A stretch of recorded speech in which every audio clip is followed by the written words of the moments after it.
Hello guys, Nigel here. On lockdown, well, not on lockdown, but voluntarily not going anywhere due to the request from our government in the UK. It's just gone midnight, so it's now Friday the 20th of March 2020, and here I am at the modelling bench and I've been doing a bit of work. The channel's gone very quiet because I've been doing some bits and pieces for the Titanic, which are a complete and utter nightmare, and I've been working on my Land Rover quite a lot because the weather's been, well, yeah, it's been alright. It hasn't been blowing a gale, pissing down or freezing cold, so there we go, it's been alright. You guys in California won't understand this, but one of the problems you have when you're restoring stuff in this country is you sandblast something because it's a nice dry day, and then you get a wet spell come over and it's damp for 2 days, so the stuff you've sandblasted gets surface rust on it again. So you give it another coat of sandblast, coat it in primer, great, then it goes freezing cold for a few days, so you can't paint it. So you come to paint it and you realise that the primer needs to be overcoated within 72 hours, so you've got to key the primer up again and then give it another coat of primer and then paint it when the weather gets warmer again, by which time it's wet again normally. So yeah, you don't get this in California. You probably get it so bloody hot all the time you can't paint anything. So yeah, there we go. Just wanted to come and say thank you very much, guys, for all the emails you've been sending me. I've had a lot of emails and a lot of messages on the, well, a few messages on the channel, basically concerned about, you know, how I am and coronavirus and all that. I'm in a very fortunate position, guys. I've got some food in, so I can survive for a few weeks without going anywhere. I've got Jess a load of dog food, so she'll be okay. That's the main thing, as long as Jess has got some food. And yeah, I don't work, so I don't have to go anywhere. I don't have to mix with anyone. The government has requested we don't socialise and stuff, so pubs, restaurants, clubs and all that, stay away. So, you know, I'm staying away from pubs and clubs and restaurants and God knows what. So here we go, this is why I'm having a can of beer now. And really the only place I need to go is the supermarket, or maybe Antics to pick up any supplies that I need. But you know, I mean, you can see here I've got, I should have more than I need here. So yeah, that's how it is in the UK.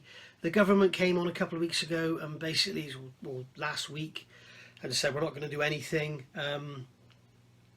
They actually said it would be beneficial if we all got it and then we had a herd immunity, which I thought was absolutely ridiculous. Boris Johnson started by basically saying, you know, look guys, I'm really sorry, but you're going to lose your loved ones, you know, sorry about that.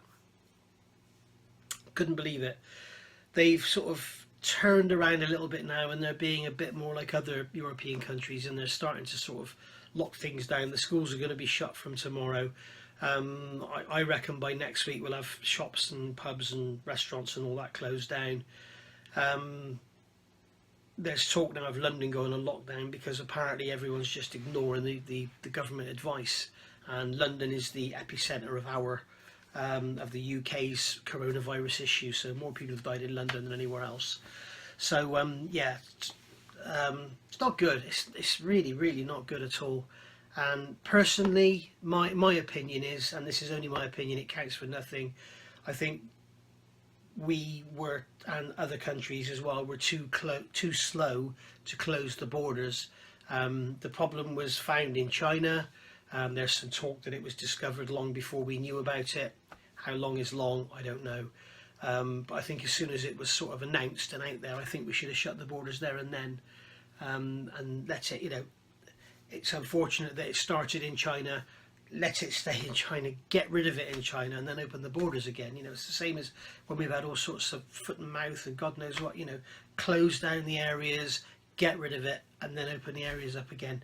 I don't know why we kept our borders open for so long, flights coming in and out of China. I mean, you know, it'd been announced for weeks, well not weeks, but many days, that the north of Italy was Europe's epicenter for this virus. And we had flights coming in and out of Heathrow, Gatwick, every other bloody airport in the country. You know, it's just people jumping off the planes, going and jumping on a bus or a train or whatever. You know, it's absolutely ridiculous, absolutely ridiculous. So yeah, it's bad, and I hope our governments learn from this, and well, I hope they don't need to. I hope it never happens again. But bloody awful. On a much happier note, a much brighter note, as you know, I'm a Mustang fan, and I particularly love the GT4 Mustang as built by Multimatic, and it was sort of came on from the GT350 RC, I think it was called, the race car. And as you know, I did a 1/10 scale Tamiya review of the kit. I bought it, it's still up there unbuilt. I must build that on the channel one day. And if you saw that review, you'll know that I mentioned about 87 times that I wished and hoped that Tamiya would do a 1/24 scale GT4, and they have. Yes, they have done it. Unfortunately, it doesn't have engine detail and stuff. It's just a curbside model, but you can add that. I mean, you really could add all that, and a lot of it will be seen down through the bonnet, because the bonnet is, well, the hood, should I say, is covered in holes. There's more holes than hood.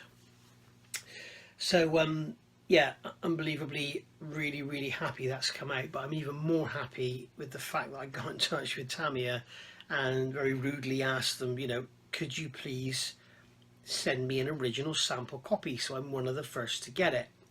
And that was about 2 weeks ago, and they said, yeah, give us a shout in 2 weeks and we'll see what we can do. So I've sent them an email tonight, so hopefully they'll get that tomorrow if they're actually in work. I don't know if they're working from home or off or whatever. I don't know how it's affected things. But yeah, if they come back to me, I should be absolutely made up.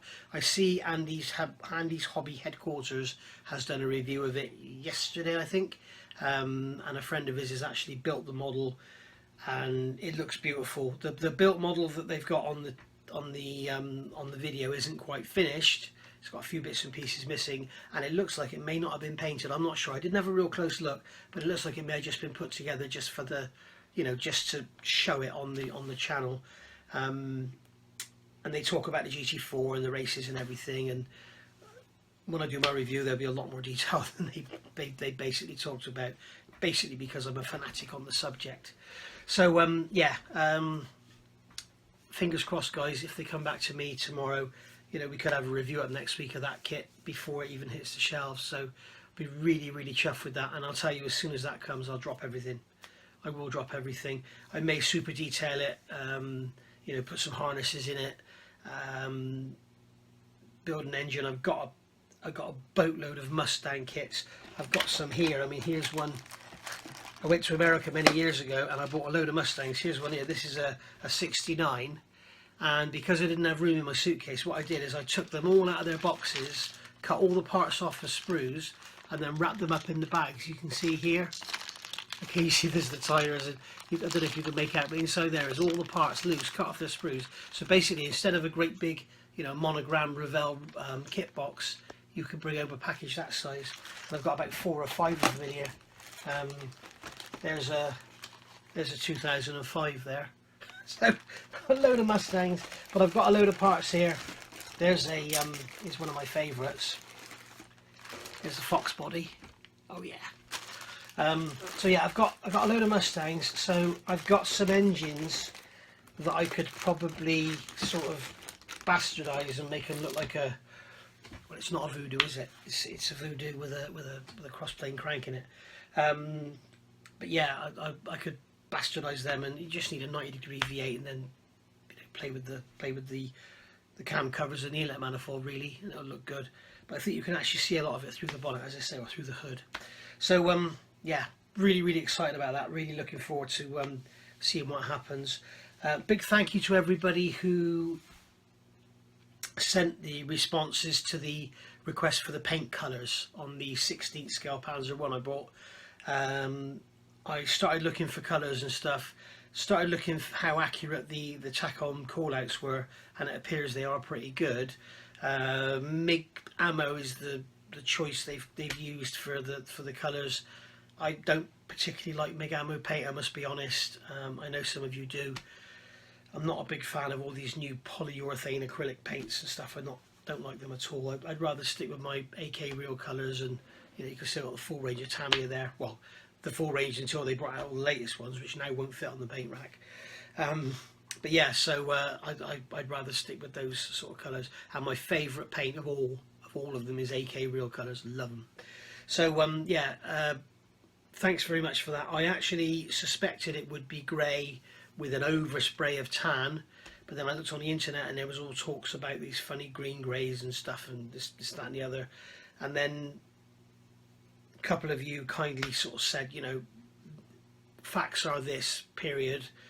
It would have been grey because they were all built before the war, and then they were brought into the war. They weren't built for the war. They were built for training and then got used in the war. So they would have been grey, either sprayed before they were shipped or sprayed when they were shipped, but they would have been oversprayed in the field in the tan colour. So my plan is to build that model and do it with a very, very light coat of tan over all of the, or was it RAL 8000 or something, I think.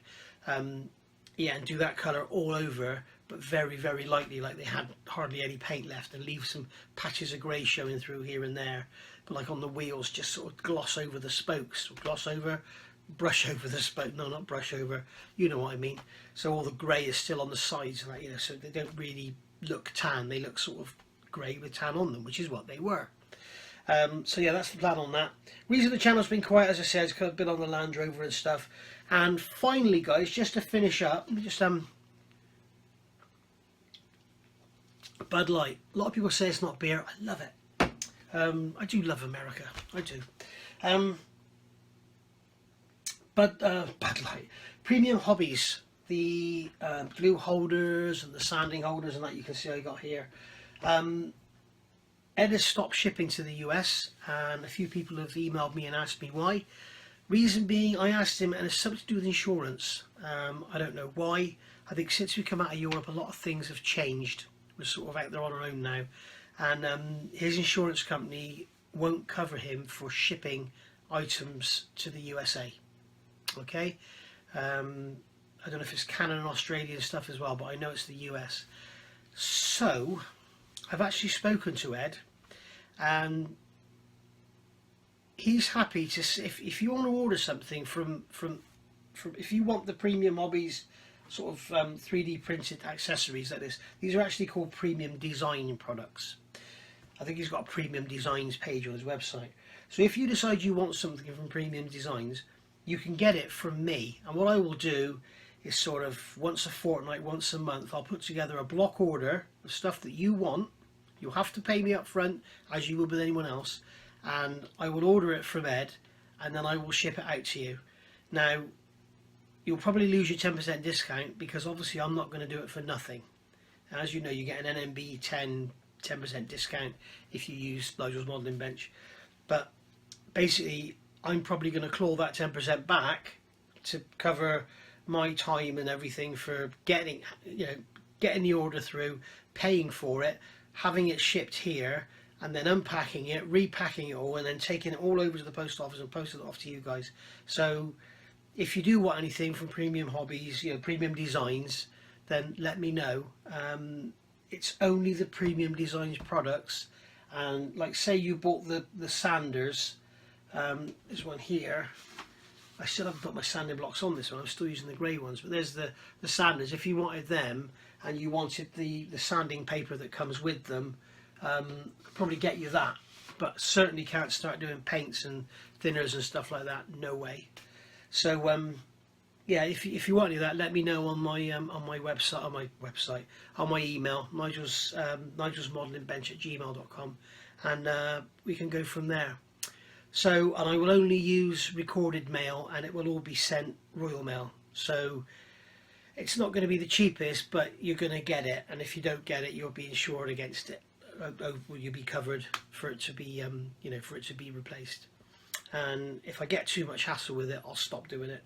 So we'll see. But if you do want it, let me know. So that's about that, guys. So again, thanks for all your concerns about the coronavirus, and as I say, if I do get it or anything, I will let you know. I'm 56 years old, so I'm kind of on the edge. I'm not unhealthy, but I'm probably not the fittest person in the world. I'm overweight, and I probably don't eat very well, and I probably drink too much. Well, I do drink too much. So yeah, just got to sit it out and see what happens. So anyway, good night, guys. Thanks for watching, and happy modelling.